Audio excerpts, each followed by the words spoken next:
ასეთი იყო ვითარება, როდესაც ქრისტიანობა შემოვიდა ჩვენთან და რაც ჩვენ თქვი გოგა, რასაკვირველია, ქრისტიანობამ უდიდესი როლი ითამაშა ჩვენი ქვეყნის ასე ვთქვათ, განვითარებაში ჩვენ სწორედ დასავლური სამყაროს რომიდან შემოვიდა. რომიდან შემოვიდა. ერთი მსხვილი ჯაჭვი ჩვენ შორის დამაკავშირებელი იყო ქრისტიანობა. ქრისტიანობა არის ჩვენი დასავლური ფასეულობის გამსაზღვრელი ერთ-ერთი, იმიტომ რომ რომიდან შემოვიდა. აქ ალტერნატივა იყო, არ გეგონოთ მეგობრებო, რომ ჩვენ აქ ალტერნატივა არ ქონდა. ქონდა სასანიანთა ირანის, რომელიც ეფუძნებოდა აქემენიანთა ირანის, ასევე უდიდესი ცივილიზაციის, ზოროასტრიზმი, ცერცთაყვანისმცემლობა, მაზდიანობა, რომელიც ასევე იყო ჩვენთან და რომელსაც გვთავაზობდა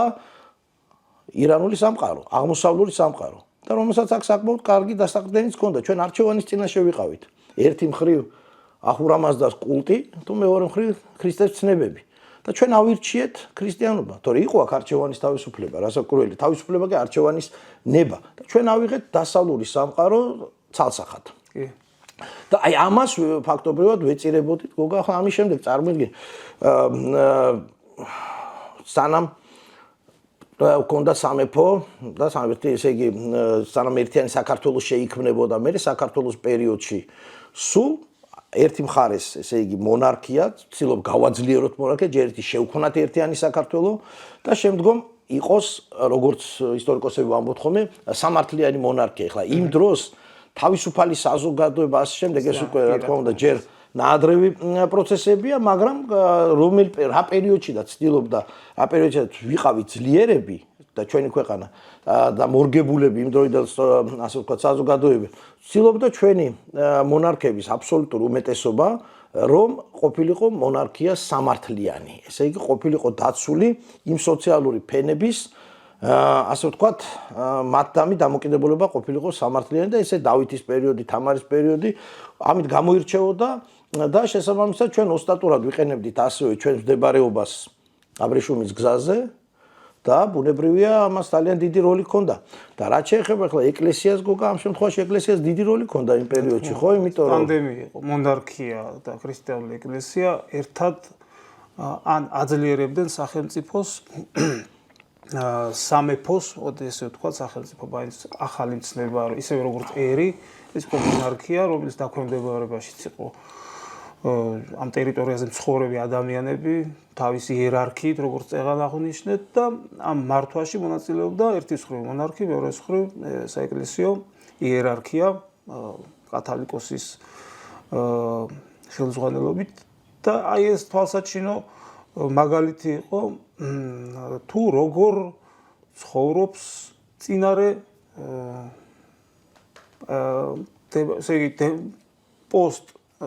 დემოკრატიული ძველი დემოკრატიიდან ახალ დემოკრატიამდე პერიოდში როგორც ცხოვრობდა ევროპული სახელმწიფოები, როგორც ცხოვრობდნენ და ერთ-ერთი მაგალითი მაშინ იყო ეს საქართველო, როცა თავის დროზე არჩევანი გაკეთდა რომიდან წამოსულ რელიგიაზე და ამ რელიგიაზე დავეყრდებით და მოვდივარ დღემდე. სადღაც ყოველთვის იყო ჩავარდნები, სადღაც ყოველთვის იყო პირიქით უდიდესი თანადგომა და ესო ტანდემი ქართული მონარქიისა და ქართული ეკლესიისა უძლევდა უდიდეს დარტყმებს და ფაქტობრივად მომენტებში იყო რომ აი ესე იგი იდენტობის გამსაზღვრელი იყო, ესე იგი ბრძოლა სარწმუნოებისათვის, ეს იყო ბრძოლა სახელმწიფოებრიობისა და კი ბატონო ეს არჩევანი იყო. ეს ყოველთვის ვაკეთებთ არჩევანს და ქრისტიანობა გახდა საყრდენი. მოდი ასე ვთქვათ, თავისი ცენტრალური იდეა იყო გადარჩენის იდეა, ეს ჩვენ თვითგადარჩენის ინსტინქტი დაეფუძნა ქრისტიანობის გადარჩენას და ამანაც კი, აი მაგალითები რომ მოვიტანოთ იგივე და ეს რომელ სხვა რელიგიებთან მიმართებაში მეგობრებო განსაკუთრებით თვალსაჩინო ჩანდა ეს. იმიტომ რომ როდესაც ჩვენ ქრისტიანობა მივიღეთ, ამ შემთხვევაში ბუნებრივია ჩვენ მე უკვე ვიცავდით ამას, იმიტომ რომ ერი და ესე იგი ჩვენი ხალხის იდენტობა და რელიგია იქცა ფაქტობრივად განუყოფელ ცნებებად, იგივე მაზდიანობასთან მიმართებაში და ეს უამრავი მოწამეები, ეს ჩვენი დაწყებული შუშანიკი და დამთავრებული ევსტათი მცხეთელით, რომლებიც და საზოგადოებას აჩვენებდნენ, რომ აი ისინი იბრძვიან და ხალხიც ამაზე იყო ასე იყო მორგებული ჩვენი ხალხი. და შემდგომ შემოვიდა მოგეხსენება ახალი რელიგია, 7 საუკუნიდან მოყოლებული სამყაროშიც, რომელმაც ძალიან დიდი როლი და დიდი ცივილიზაცია იყო ესეც რასაკვირველია, არაბეთიდან შემოვიდა ისლამი, მაჰმადიანობა, რომელმაც ასევე ძალიან დიდი როლი ითამაშა არაბეთის სახალიფო სოფლიოს განვითარებაში. ოღონდ აი აქაც ერთ მხარეს, როდესაც დაიშალა ჩვენ ვიცით რომ ჩვენ ქონდა მიმართება, ჩვენს ქვეყანას უკვე ბიზანტიასთან, აღმოსავლეთ რომის იმპერიასთან, ქრისტიანულ, რომელიც მაშინ გაიყო მონოფიზიტება, დიოფიზიტება და ჩვენც დიოფიზიტები ვიყავით, ისევე როგორც ორბუნებიანობის, ქრისტეს ორბუნებიანობის მატარებელი, როგორც ბიზანტიელები და აქაც არჩევანია. ხედავ, ერთ მხარეს ქრისტიანული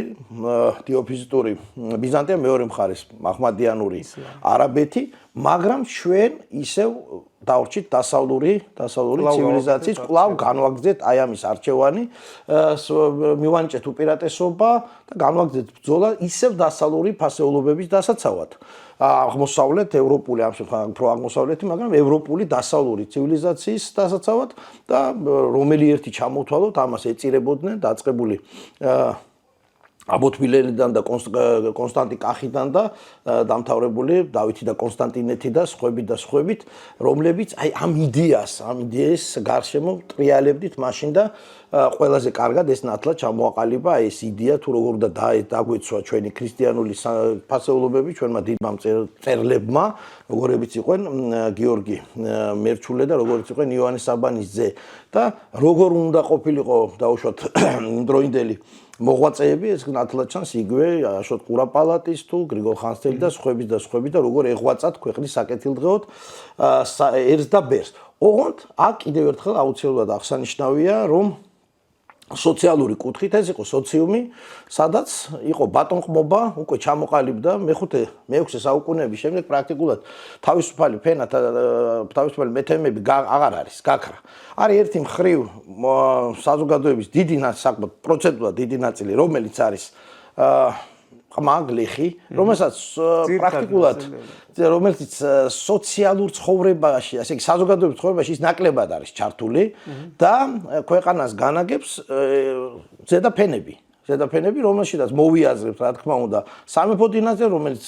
რაღაც ეტაპზე უკვე შემოვიდა მოგეხსენება ყველას ბაგრატიონთა სამეფო დინასტია, ელიტა, დიდაზნაურები, აზნაურთა წრედაში, რომელიც შემდგომში გახდება თავადაზნაურობა და რელიგიური კულტის მსახურები, რომლებიც სოციალურ საკითხებს ამ შემთხვევაში სიღრმისეულად ნაკლებად ეხებოდნენ. ისინი ფაქტობრივად მიყვებოდნენ იმ დინებას და ეხლა რელიგიური კუთხით მოდით პირდაპირ აღვნიშნოთ, ეხლა იქ დემოკრატიულ პრინციპებზე, ცენტრალისტურ იმაზე არის აგებული პრინციპზე, იერარქიაზე, ვერტიკალზე, იქ ნაკლებად არის ჰორიზონტალური მდგომარეობა და ასე ვთქვათ ეს მომენტი არ ყოფილა და არ ჩვენთან და არ სხვაგან.